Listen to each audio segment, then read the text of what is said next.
Olá pessoal, olá, bem-vindos novamente a essa conexão aqui da comunidade evangélica luterana Cristo aqui de Porto Alegre, mais um momento de estudo bíblico, momento em que a gente olha para textos bíblicos, personagens bíblicos e pensa, reflete no que eles dizem para a nossa vida, para os nossos personagens, para o nosso viver. Hoje sobre Samuel, o personagem bíblico chamado Samuel.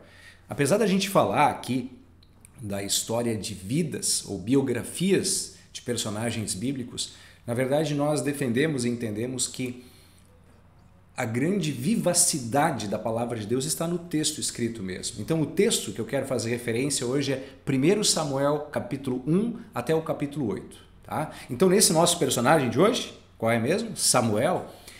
Na Bíblia a gente tem aí dois livros então que ganham o nome desse personagem, 1 Samuel e 2 Samuel. Tá? Então é uma história longa desse personagem. Para vocês terem uma ideia, ele convive com o primeiro rei de Israel, Saul, também com o segundo rei, né, com Davi, de certa forma. Então é uma longa história, digamos assim, mas nós queremos nos ater aí a essa parte inicial, desde o seu nascimento, e perceber as aplicabilidades da vida dele, das tensões das pessoas que conviveram com ele, também com a nossa vida, com as nossas vidas, tá? Que Deus então nos abençoe nessa direção aí na vida de Samuel, ok? Então para começar, pessoal, se ligando cada um aí, talvez pegando suas Bíblias ou estando bem atento para ouvir aqui as palavras e referências, 1 Samuel capítulo 1 começa contando a história de Ana, que foi a mãe do nosso personagem de hoje, a mãe de Samuel. Dentro da estrutura da história bíblica, ela é casada, a Ana é casada com um homem chamado Eucana. E dentro daquela estrutura social havia uma outra mulher, Penina, que também tinha um relacionamento com Eucana e tinha filhos. A Ana carregava consigo essa grande dificuldade, em especial para aquela época, ela não podia ter filhos. E sofria muitos deboches, zombarias por parte das pessoas ao redor, em especial da Penina, porque ela não podia ter filhos. A Penina, então, que tinha filhos, se vangloriava sobre a Ana que não podia. E aí nós temos então essa referência inicial ali de 1 Samuel, em que eles se dirigem ao tabernáculo para adorar a Deus, e a Ana, naquela vez, vai à presença de Deus em oração, cheia de esperança, mas também de tristeza. E ela apresenta essa tristeza para Deus em oração. Ela coloca-se diante de Deus em oração, expressando a tristeza dela, a incompletude assim de sua vida por não ter filhos, e pede muito a Deus que lhe conceda o dom de ser mãe.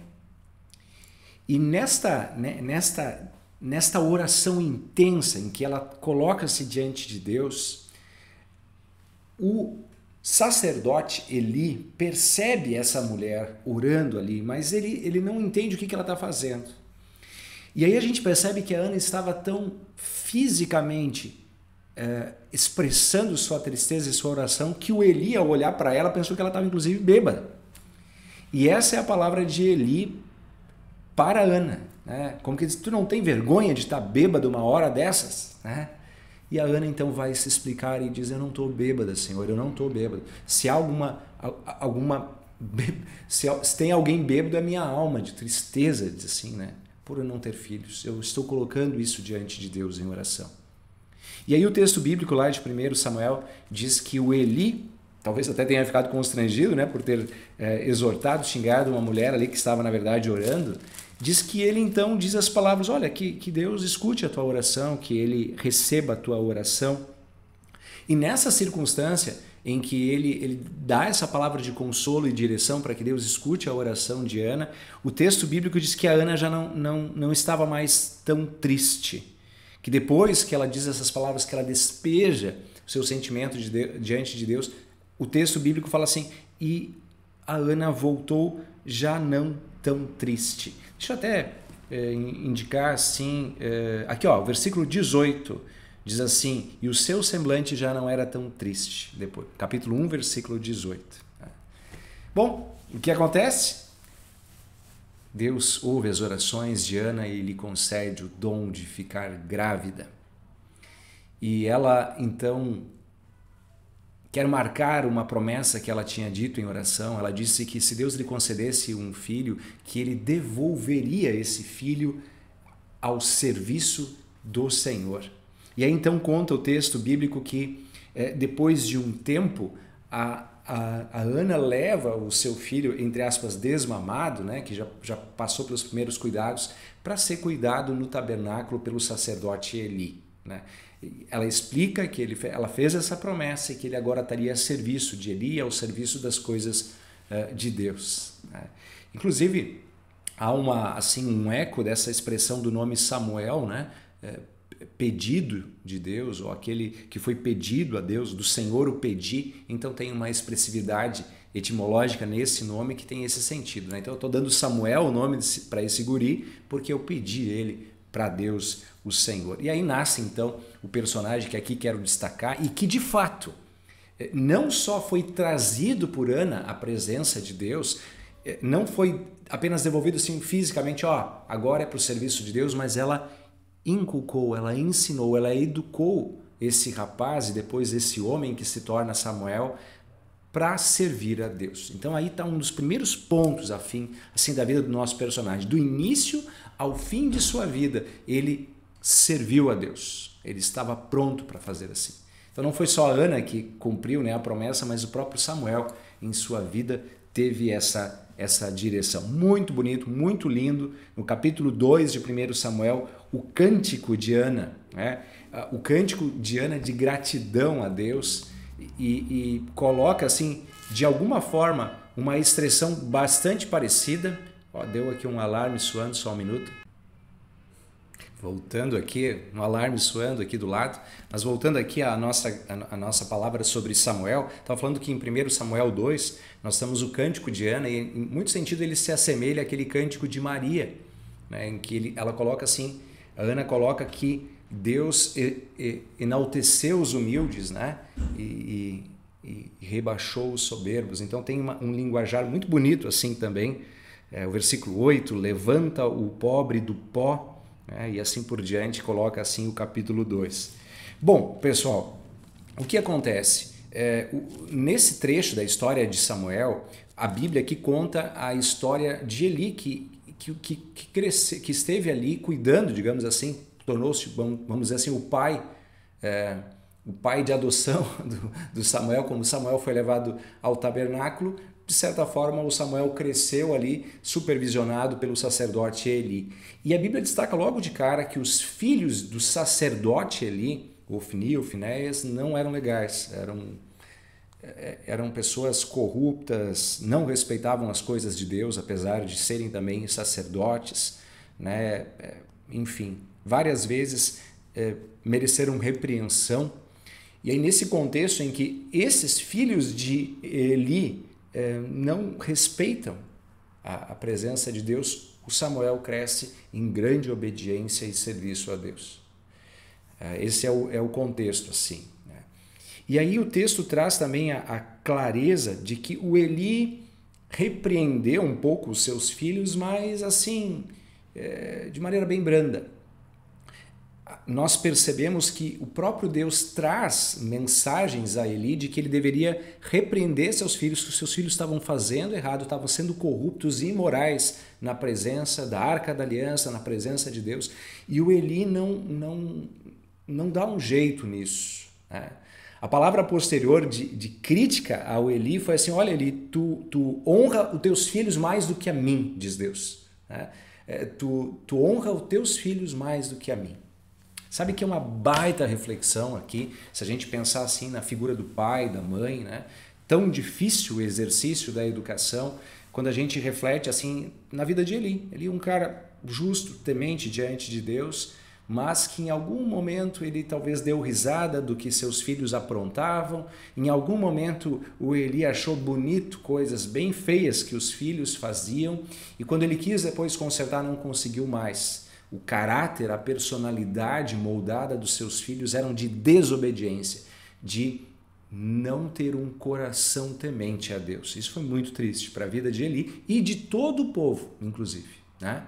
E é nesse contexto que quando Samuel, ainda jovem, recebe um chamado, que é o capítulo 3 de 1 Samuel. É muito interessante essa história do nosso personagem de hoje, que conta em que está o Eli dormindo, como se fosse lá numa peça, imagine uma casa, né? E o Samuel numa outra peça dormindo.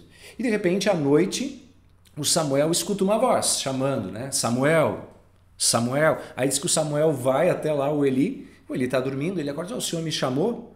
E o Eli diz para ele, não, eu não te chamei, vai dormir, né? Vai dormir que eu não te chamei. O Samuel volta, deita-se novamente, um tempo depois de novo escuta a voz, Samuel, Samuel. Diz que o Samuel vai de novo lá até o Eli, o senhor me chamou, o que o senhor quer? E o Eli diz, mas eu não te chamei, volta para tua cama que eu não te chamei, né? Vai dormir. O Samuel volta então e de novo escuta, Samuel, Samuel. Ele vai de novo até o Eli, diz, certamente você me chamou, né? Eu escutei. E aí o Eli se deu de conta que se era assim tão claro aos ouvidos desse jovem, tinha alguma coisa ali. E aí o Eli mesmo diz assim, ó, se tu ouvir essa voz de novo, tu diz assim, fala que o teu servo ouve. E de fato, o Samuel ouviu de novo essa voz, chamando pelo seu nome, e ele disse, fala que o teu servo ouve. E então, Deus se apresenta a Samuel e traz uma mensagem, né, para o Eli, uma mensagem que apontava para um momento de derrota, dizendo que a morte viria sobre os seus filhos e talvez viria dificuldades para todo o povo. O Samuel, então, inclusive, ele ficou assim, estarrecido, como quem não querendo dar um aviso tão ruim assim. E depois o Eli aperta ele, né? Diz assim, não, tu escutou uma mensagem, veio de Deus, diz o que é, e o Samuel diz, olha, por que você não ouviu a voz de Deus? Por que você honrou mais os seus filhos do que a Deus? A voz, a palavra, a mensagem divina dizia que vai acontecer isso, aquilo, aquele outro. Coisas ruins para a vida de Eli, de seus filhos e do povo. E é nesse contexto que Eli diz assim, bom, Deus é o Senhor, que seja feita conforme Ele quiser, né? o que ele diz. Inclusive esse versículo se usou aí num dos congressos dos departamentos da Igreja Luterana, do departamento de servas, seja feita a tua vontade. Lembrou-se essas palavras aqui de Eli, né? Deus é o Senhor, que Ele faça conforme Ele quiser, ou seja feita a vontade dEle, né? E essa é a palavra de Eli, e a coisa fica por ali. Aí o capítulo 4, a seguir, nós temos então que os filisteus, um povo mau, inimigo do povo de Israel, se levanta contra o povo, prevalece sobre o povo, e os filhos de Eli, como também outras muitas pessoas, morrem.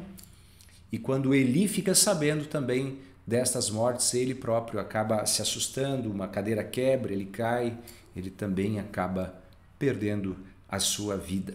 E aí nós temos a imagem de Samuel crescendo fisicamente e crescendo também como o novo líder, o novo profeta que dirige o povo de Israel, né? E aqui eu queria então que você até entendesse um pouquinho assim dessa caminhada do povo de Israel, pelo menos rapidamente, tá? Procure acompanhar comigo aqui para ver onde é que se situa Samuel dentro dessa linha histórica, né? Então acompanhe assim.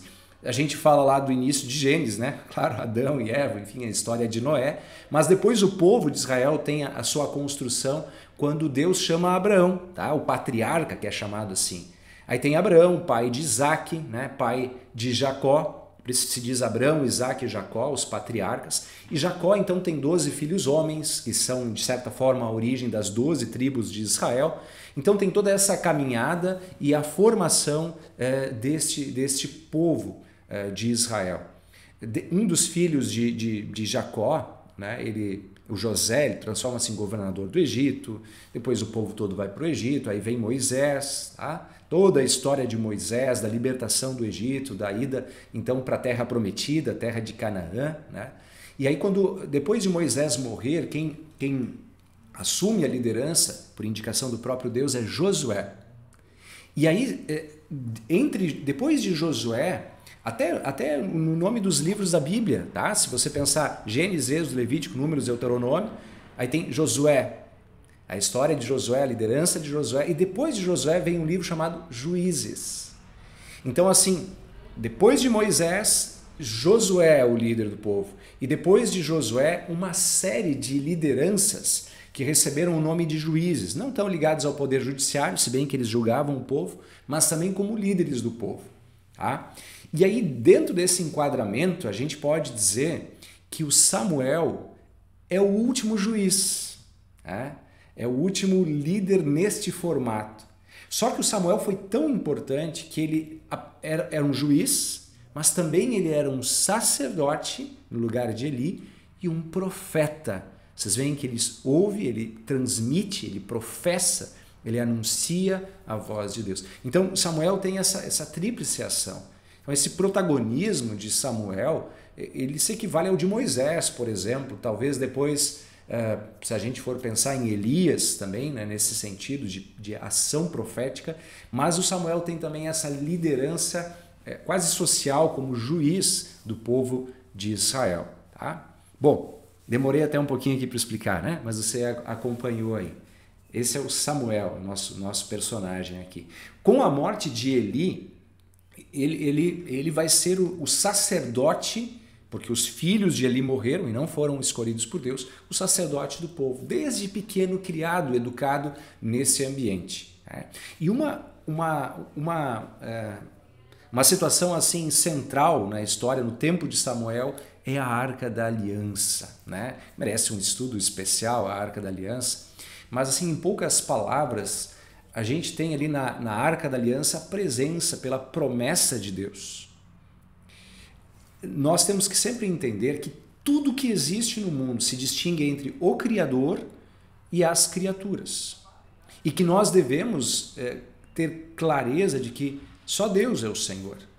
E que Ele é o Criador e a nossa esperança, a nossa fé é depositada nele, não em nenhuma criatura. Por que eu estou dizendo isso? Eu diria assim, nem mesmo na Arca da Aliança como objeto propriamente dito, né? Que foi feito de madeira, revestido de ouro e assim por diante. A presença, a glória de Deus com a arca não é o objeto em si, mas é a promessa de Deus de que Ele estaria presente. O mesmo ocorre com os sacramentos, no tempo agora da igreja cristã, digamos a Santa Ceia, o batismo. Deus está presente ali, não por causa dos elementos, não porque a água tenha poder por si só, mas pelo poder da palavra e da promessa. E o povo de Deus entendeu isso diferente ali com os filhos de Eli. Eles achavam que a arca era quase uma espécie de amuleto, né? Então eles praticamente confiavam mais na arca do que em Deus, digamos assim. E eles têm uma terrível derrota ali para os filisteus. E aí, nisso vem a morte dos filhos de Eli e do próprio Eli, que morre também. Nessa circunstância, então, vem Samuel. E Samuel, além de sacerdote, como eu estava dizendo, ele também, então, passa a ter uma figura de líder. Por isso eu diria assim, o último juiz, liderança do povo. Ele ergue o povo, claro que com uma proclamação da palavra de Deus, mas também como um líder ali que governa civilmente o povo. Tá? Então ele convida o povo ao arrependimento, ele convida o povo à luta contra os filisteus. E por que eu falei na Arca da Aliança há pouco? Deixa eu explicar. É melhor você ler lá, ficou instigando aqui a leitura, mas é porque quando os filisteus vencem o povo de Israel, eles roubam, digamos assim, a Arca da Aliança. Eles pegam a Arca da Aliança e colocam lá no templo do Deus deles, que era um Deus, obviamente, criado por mãos humanas, uma estátua de Dagon. E colocaram a Arca da Aliança lá também como objeto sacro, digamos assim. E aí aconteceu que eles deixaram lá, no outro dia eles iam ver, a imagem de Dagon estava caída. Aí erguiam, saiu, a imagem de Dagon caía de novo, se quebrava, enfim. Era uma ação de Deus para mostrar que Ele é o único Senhor e Criador. Né?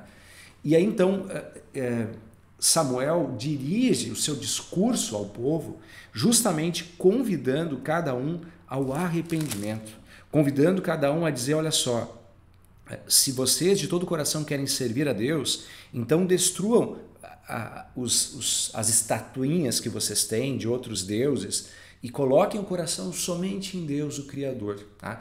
Essa referência está em 1 Samuel 7, versículo 3, 4, né? Você pode ler lá na sua Bíblia. Né?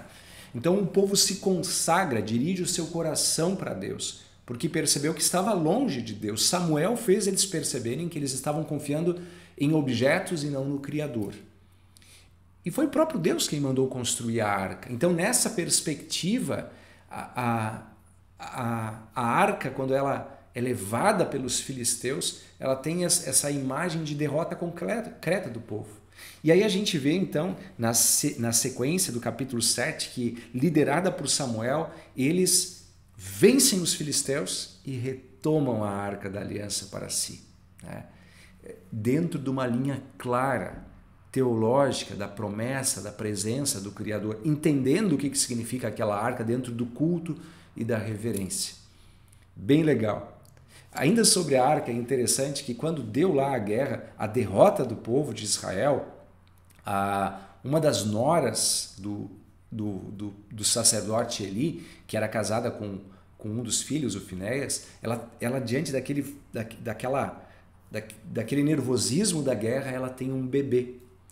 E o bebê nasce. Só que quando o bebê nasce, ela já sabia que o seu marido tinha morrido, que o seu cunhado tinha morrido, que Eli tinha morrido e que os filisteus tinham levado a arca da aliança. E aí ela dá um nome para esse menino de Icabô. Icabô quer dizer foi-se a glória de Deus. O texto literalmente disse, né, que deu esse nome por causa dessa questão, foi-se a glória de Deus. Isso está, só para você se localizar, em 1 Samuel 4, versículo 19 a 22, a gente vê, né, de Icabô, foi-se a glória de Deus. E aí, depois da retomada de Samuel, do arrependimento do povo e da vitória sobre os filisteus e da retomada da Arca da Aliança, agora Samuel usa uma expressão. Antes a expressão foi Icabô, foi-se a glória de Deus. Agora a expressão de Samuel, que está em 1 Samuel 7, 12, né? Quando eles venceram, empurraram, colocaram os filisteus para correr, o Samuel criou um memorial, né? Com uma pedra, né? E diz assim, Ebenezer, até aqui nos ajudou o Senhor. Né? Então, do Icabô da derrota, Samuel conduz para o Ebenezer, que é a vitória até aqui, um reconhecimento, olhando para trás, Deus nos ajudou até aqui. E também um convite, assim, olha, lembrem disso aqui, olhem para esse memorial e saibam que Deus continuará nos ajudando. Não vamos nós deixá-lo de lado pelas adorações falsas. Então, Samuel teve essa presença como um grande líder do povo de Israel. Eu vou usar a expressão aqui, juiz, um exercício consagrado como sacerdote fiel a Deus e uma palavra corajosa como profeta de Deus. Então esses ofícios assim estavam juntos na vida de Samuel. Personagem que a gente está aqui centralizando aqui no dia de hoje. Mas aí vem o capítulo 8, que dá assim uma abertura para uma nova etapa do povo de Israel, o povo, né, que o Antigo Testamento conta essa linha, essa história desse povo a partir dos patriarcas Abraão, Isaac e Jacó, como antes eu expliquei. E começa uma nova etapa aqui. Que nova etapa é essa? É assim, no capítulo 8, o povo pede um rei. Então eu digo que é uma nova etapa porque começa o período dos reis. Tanto que assim, na sequência dos livros bíblicos, né, tem, como eu disse, Josué, Juízes, tem ali a história de Ruth, aí tem 1º e 2º Samuel e depois 1º e 2º Reis, a história dos reis. Tá? E aí a gente vê que o Samuel ele convive com esses primeiros reis, ele direciona esses primeiros reis. Mas antes deixa eu explicar aqui por que o povo pediu para ter um rei. A Bíblia diz, isso é uma grande curiosidade, quase um mistério, né? Que os filhos de Samuel não seguiram os caminhos de Samuel. Muito curioso isso, né? A Bíblia diz claramente, o capítulo 8, versículo 3, se você abrir na sua Bíblia, vai lá, porém os filhos de Samuel não seguiam, não eram de coração tementes a Deus. E aí a gente fica se perguntando, né? Tá, e aí? Como é que pode o Samuel, alguém tão consagrado, tão firme, tão direcionado, né? Se ele falhou como pai, o que sobra para nós, né? A gente fica aí pensando nas ações de filho, de pais, de mães, enfim, né? E sei lá, traz aqui uma grande curiosidade, porque Eli, o sacerdote, teve problema com os filhos. Os filhos eram imorais, corruptos, não seguiram a Deus. Samuel, né, o seu sucessor, teve problema com os filhos não seguiram o seu exemplo. Mas há uma distinção entre os dois, clara nas Escrituras. A Bíblia diz que Deus, entre aspas, condenou, colocou na culpa do Eli, a imoralidade dos filhos. Que o Eli honrou mais os filhos do que o próprio Deus.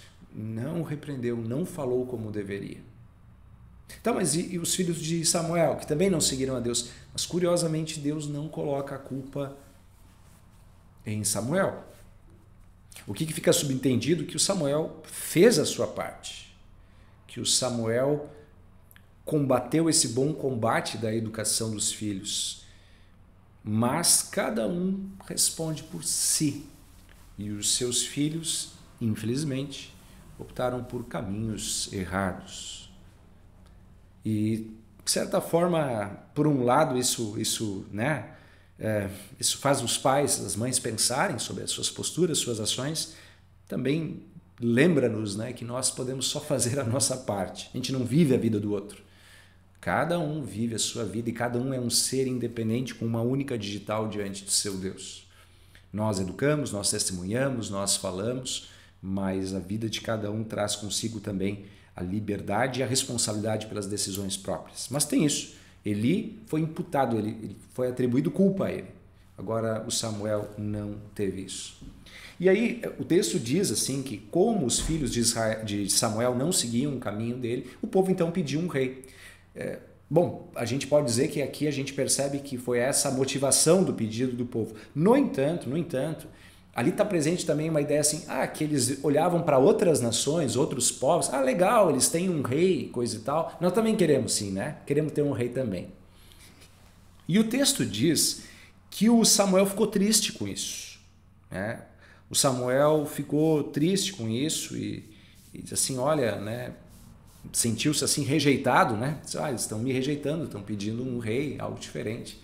Então Deus acalma o próprio Samuel, quando a gente lê ali capítulo 8, versículo 7, né? O que o Senhor diz a Samuel, ali nós temos a palavra dizendo assim, olha, Samuel, não fique tão triste, porque na verdade eles estão rejeitando a mim. Eu sou o rei do povo de Israel, né? Eles estão, em outras palavras, rejeitando a mim como rei.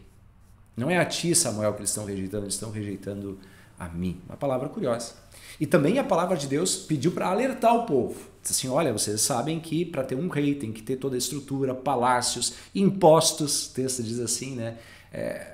Os seus filhos vão servir ao rei, as suas filhas vão servir ao rei. Vocês têm noção disso? É isso mesmo que vocês querem?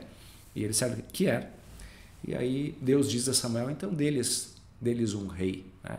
E a história, na sequência, então, indica que Deus escolhe Saul, Deus direciona Saul, Deus separa Saul, apesar dele ser de uma tribo, né, não direcionada, digamos, à realeza, mas ele também parecia ser alguém de uma família não tão importante, mas ele como figura, com carismáticos, que era alto, mais alto que todos, belo, um típico rei, como o povo pediu, né? A gente vê os outros reis aí cheios de glória, nós queremos... Então vou dar um rei mais ou menos desse estilo aí para vocês.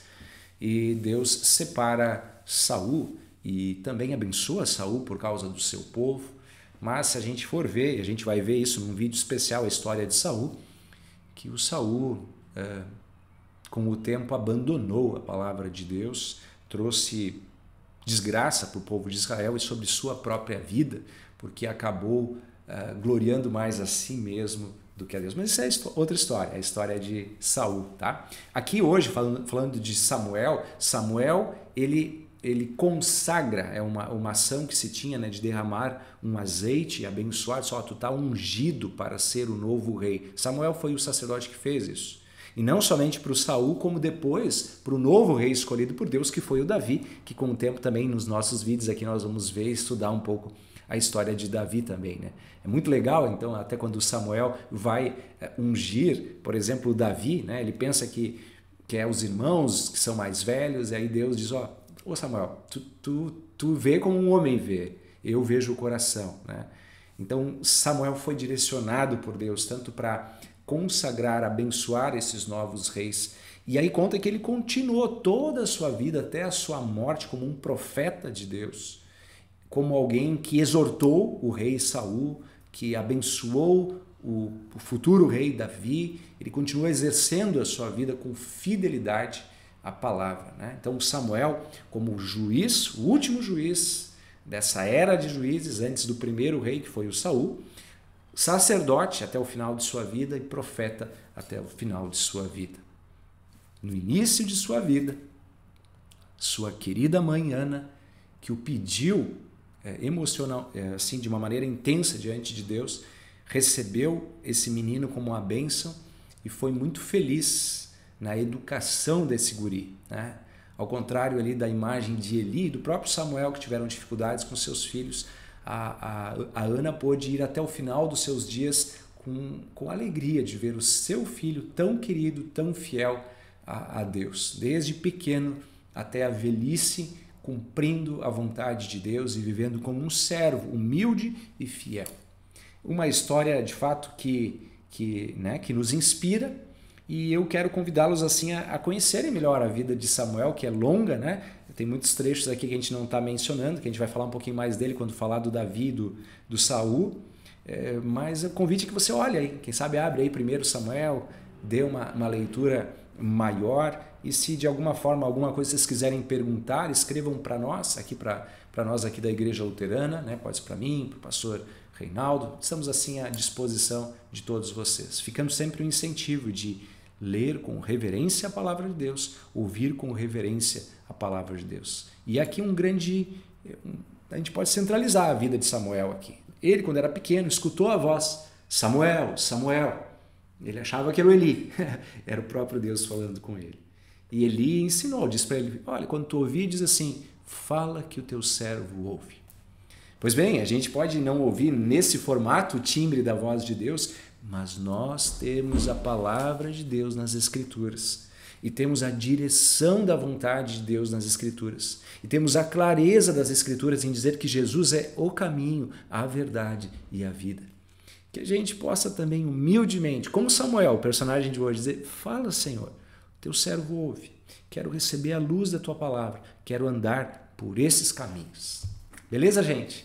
Essa então é a vida de Samuel, que eu compartilhei de algumas formas com vocês aqui, e sobretudo instigo a conhecer um pouquinho melhor ela. Que a graça do Senhor Jesus, o amor de Deus Pai e a companhia do Espírito Santo acompanhem cada um de vocês. Estamos à disposição aqui na comunidade luterana Cristo de Porto Alegre, também pelas nossas redes sociais. Enviem suas perguntas, falem com a gente, que Deus lhes abençoe e também que a bênção de Deus nos ajude a abençoar vocês por meio dessa voz, que é a voz de Deus em sua palavra. Até a próxima.